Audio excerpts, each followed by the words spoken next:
for his sushi, ladies and gentlemen.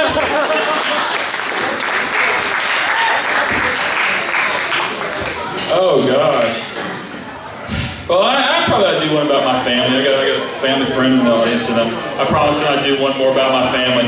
Usually, I leave them alone, you know, because it's enough that they have to deal with me. I mean, like, last time we were out here, Chris, he had his parents out here. And my parents and I have a don't ask, don't tell policy about my show business career. They just don't want to hear. I was on the Jerry Springer show.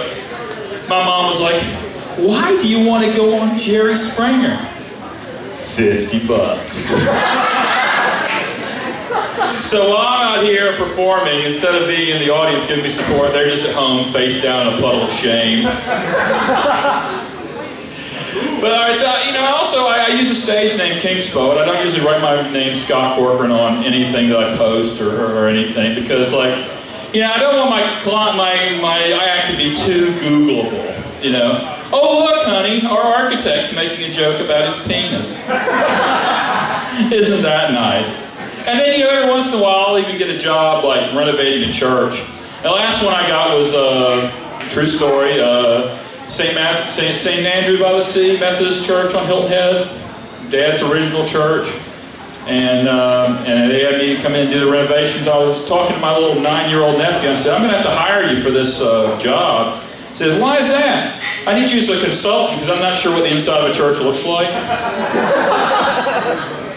It's been a while.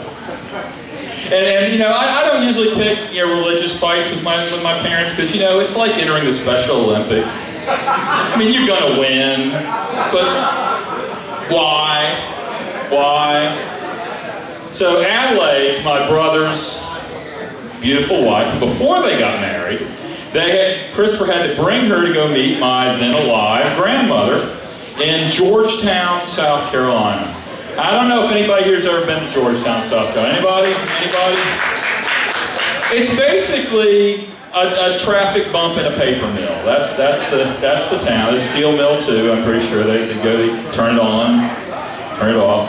And my grandmother used to worship in this very small church. It was almost as big as this whole stage area, maybe a little larger. And it looked like they'd made it from things they found. I don't know where they found them, but they'd all cobbled it together in church. And everyone, our cousins were back in there, about 9 of them back in the choir area, and we were out in the pews, and Adelaide was sitting right next to me. It was easier to go to church than explain my philosophy back to my grandmother. I said, I'm just going, what the heck. So, like, Adelaide was sitting there, I said, Adelaide, if you don't want to hold the snakes, just put your hands down and we'll pass them over you.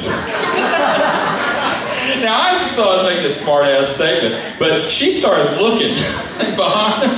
And my sister, who was sitting behind her, was about to go up and, like, tap her on the shoulder to explain it, and her husband, like, grabs her hand. No. I've been the butt of the joke of this family for long enough. It's her turn now. So she, every time the collection plate would come by, she, yeah, she's such a sweet girl. I played another joke on her during the Branch Davidians thing when they were burning. You know, we were all at a family thing and it was on the TV and there was smoke pouring out of it. And I said, Adelaide, you hear the crazy things that these people believe? No, Scott, what do they believe? Oh, just crazy stuff they believe. They believe this woman gave birth without having sex. Wait for it. No, it gets better. They also believe this guy jumped up zombie style and started walking around. These crazy people. Anyway, I'm going to bring on the next comedian, Nick Brown. He's one of my favorites. Come on up here, Nick.